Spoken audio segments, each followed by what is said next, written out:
이진숙, 주호영 후보는 경선 과정에서 함께하지 못하지만 앞으로 대한민국과 보수의 중심에서 더 큰 역할을 이어가 주실 것을 기대하며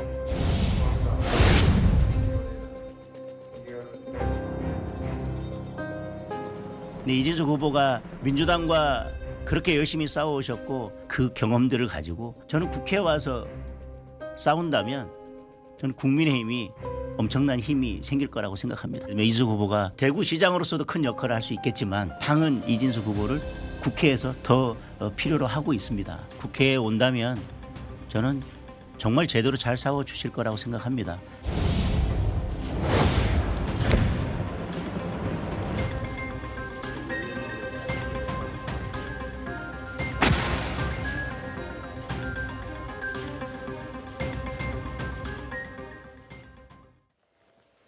국민의힘 장동혁 대표가 굉장히 시끄러워지고 있는 이 대구시장 경선판 교통정리에 결국 나섰습니다.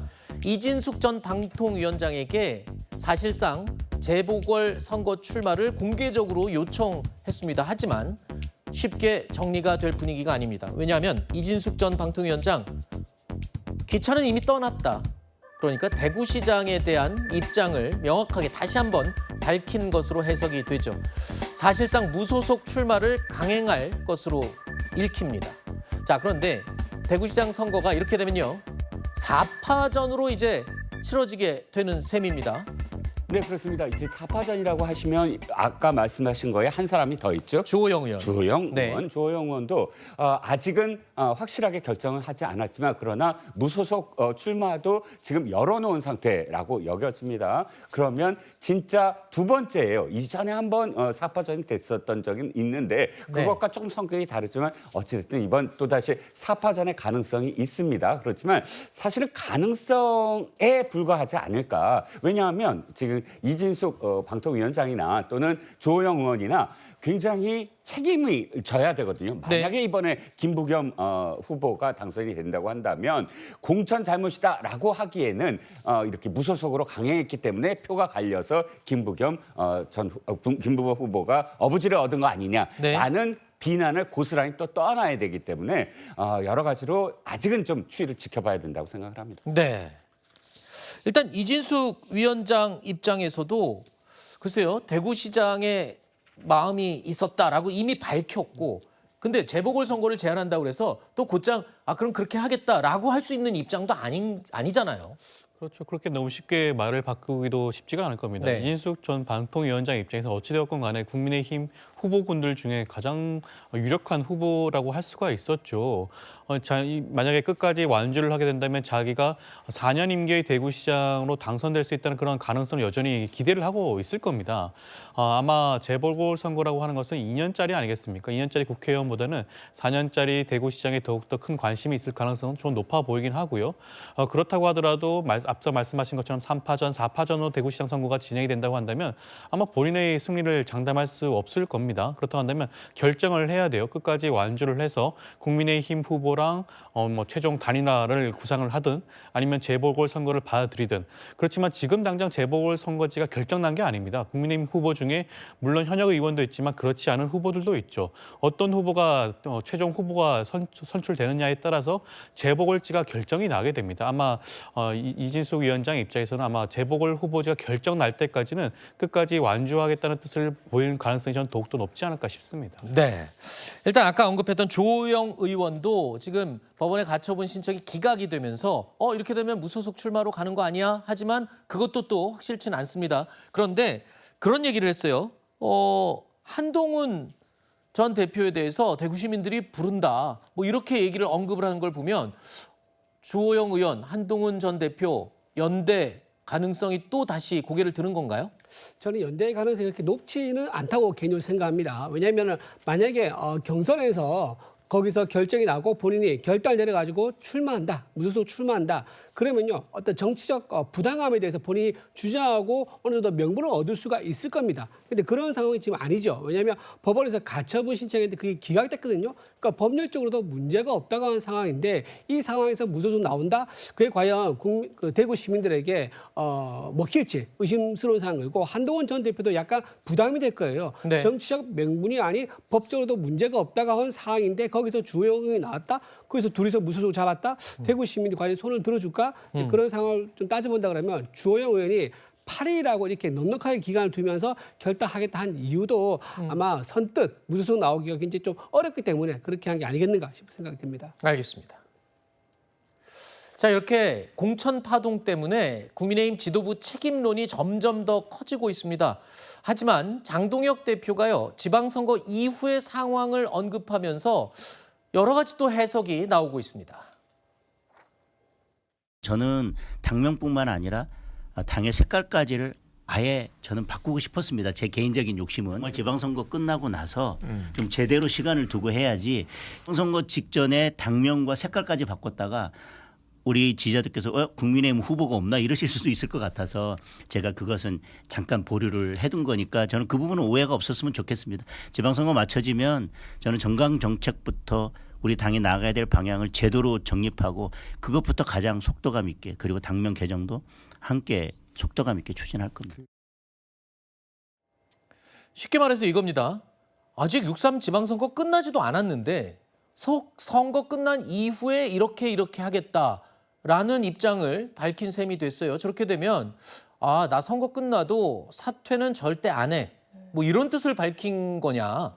이런 해석이 나오고 있군요. 그렇습니다. 일단 당권과 관련해서 내려놓지 않겠다는 뜻은 임기는 보장받겠다는 뜻을 거듭 밝히고 있는 것으로 보이고요. 사실 국민의힘 내부에서는 장동혁 대표의 어떤 그 징계 사안이 번번이 법원에 의해서 이 제동이 걸리고 나중에 컷오프 등 공간이의 과정도 법원에 의해서 이 인용 결정을 받으면서 상당히 어려워지는 거 아니냐라는 해석을 나왔습니다만 사실 국민의힘이 처한 지금 정치적 현실에 이른바 포스트 장동혁 그리고 오늘로서도 60일도 채 남지 않았습니다. 6에서 5로 지방선거의 이 숫자가 바뀌고 있는 이 와중에 그러면 장동혁 대표를 바로 대체해서 이 전국 단위 선거를 끌 수 있는 다른 수장이 누가 있을 것인가에 대한 현실적인 우려 그리고 당장 뭐 내려온다라고 했을 때에도 이 부분이 선거에 악영향을 미칠 것인지 아니면 좋은 영향을 미칠 것인지에 대한 어떤 그 변수 통제도 제대로 헤아릴 수 없는 이런 상황 속에서 장동혁 대표가 아마 본인의 정치 행보를 생각하더라도 당장 내려놓기는 그리고 향후에도 내려놓기를 이렇게 언급하기는 제한적일 것 같습니다. 네, 그런데 사실 역대 그 당 대표가 선거 직전에 하는 워딩과는 좀 다른 것 같아요. 왜냐하면 선거 직전에는 이렇게 당 대표가 얘기합니다.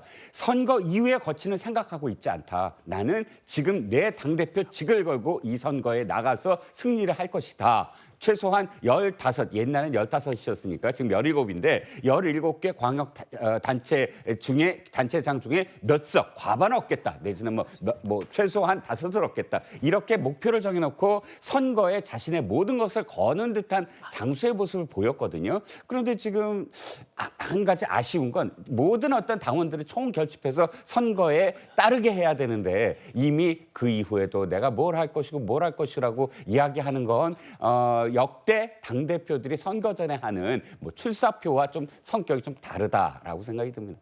네. 자, 이런 가운데 지금 공천 파동을 어떻게 보면 만드는데 제일 이 선두에서 이 지휘했던 사람이죠. 이정현 전 공관위원장 전남 광주 통합시장 출마를 공식화하고 나섰네요. 자, 이정현 전 위원장 연일 사명감과 당위성을 강조하고 있는데 글쎄요. 이거 어떻게 당내에서는 어떤 평가입니까? 지금 전남 광주 통합시장에 지금 후보자 신청한 사람이 아무도 없는 것으로 지금 알고 있습니다. 그렇다면 지금 광주 호남 지역에도 국민의힘을 지지하는 당원들이 있는데요. 그 당원들에게 우리가 어떤 입장을 보여줄 수 있을 것인가? 후보자 한 명 못 내는 그런 정당이라는 그런 이미지를 보여줄 수는 없는 거 아니겠습니까? 우리도 당당하게 준비된 후보가 있다. 그 더군다나 이정현 이제 전 대표 같은 공관위원장 같은 경우는 호남 출신으로 최초로 보수 정당에서 당 대표도 하셨었고 순천에서 2번이나 국회의원까지 했던 분이기 때문에 당이 이렇게 필요하고 아무도 나서지 않을 때 나서주는 모습을 보여준다 그러면은 그것도 우리 야당으로서의 해야 될 의무가 아닐까 싶은 생각이 들고요. 또 과거에 출마하면 호남 지역에서 어려운 호남 지역에서도 20% 내외의 지지를 얻어왔단 말이에요. 아마 그런 과거의 경험도 이번에 나가서 우리 국민의힘에서도 이런 호남을 위해서 일할 수 있는 일꾼이 있다는 것을 보여줄 필요가 있는 게 아니겠는가. 그래서 전 이정현 공관위원장이 소일선 수범 선당 후사의 자세로 나서는 거 아니겠는가 생각됩니다. 자, 이렇게 되면 아까 장동혁 대표는 선거도 안 끝났는데 선거 이후의 얘기를 꺼내고 있고요. 이정현 전 공관위원장은 지금 이 사태는 뒤로 한 채 광주시장 선거 출마를 선언하고 나섰고요. 그렇게 되면 지금 이 사태에 대해서는 나중에 뭐 책임지는 사람은 전혀 없는 건가요? 당 대표, 공관위원장 다 이제 본인 할 일들을 주로 생각하고 있네요. 책임은 누가 지는 건가요? 그러게요. 저는 뭐 민주당도 국민의힘도 계열 정당들을 쭉 보면 그러니까 당 대표 임기가 제대로 임기를 마친 사람이 거의 없어요. 선거에 연동되기 때문입니다. 선거에 참패를 하면 당연히 책임을 져야 되잖아요. 이 당도 마찬가지입니다. 김기현 대표 도 사실 사퇴를 하고 많은 그런 그 당 대표들이 사퇴한 이유가 선거 요인이에요. 근데 선거가 어떻게 되든지 간에 자기는 계속 당대표직을 계속하겠다. 그건 자기의 생각이 아니죠. 당원들이나 혹은 유권자들 또는 지지하는 사람들이 더 이상 안 되겠다. 이 정당은 바꾸라고 한다면 그럼 어쩔 수 없이 자기가 책임을 져야 되는데 지금 이 공관위원장도 마찬가지입니다. 공관위원장이 원래 룰을 만드는 사람이잖아요. 근데 룰을 다 만들었는데 그 룰대로 다 안 됐어요. 가처분 소송에서 인용돼서 다시 돌아오지. 지금 광역단체 중에 단수공천 이외에 경선을 붙인 모든 어떤 광역단체 아직도 해결이 안 됐습니다. 잡음만 일어나고 있고요. 이런 와중에서 자기의 정치를 하기 위해서 지금 나가겠다라고 한다면 지금 이번 선거가 참패했을 때 말씀하셨듯이 누가 그럼 책임을 질 거냐. 아무도 책임지 안 지겠다라는 그런 모습으로 선거 전에 비춰지는 건 결코 선거에 도움이 되지 않죠. 네. 당연히 선거가 끝나면 매 선거마다 그 지도부 또는 당대표, 공관위원장 등이 책임을 지는 경우가 많았죠. 이런 경우가 있습니까? 아까 장동혁 대표처럼 그냥 일단은 네. 선거 이후에 당을 어떻게 변혁할지에 대해서 이렇게 얘기하는 경우. 완전히 정치적 문법을 벗어났다고 보여지고요. 그렇기 때문에 사실상 당 내부에서도 정치 경험이 많이 이제 좀 축적되지 않다 보니까 당 대표직을 수행하는 데 있어서 또 당연한 정치적 문법 수순을 따르지 않는 거 아니냐라는 직격이 나오고 이번에도 사실상 장동혁 대표는 오지 말아라 그리고 자리에서 내려놔야 선거에 도움이 된다라는 이런 일갈이 나오는 게 아닌가 생각되는 부분이 있고 최소한 선당 후사라는 건 본인을 앞세우는 것이 아니라 그리고 본인의 직과 당권을 유지하겠다고 선언 형식으로 밝히는 것이 아니라 본인의 어떤 기득권을 내려놓는 모습이 당에 도움이 된다면 그 선택을 할 수 있어야 되는데 최소한 장동혁 대표가 그 선택을 할 수는 없어 보입니다. 네.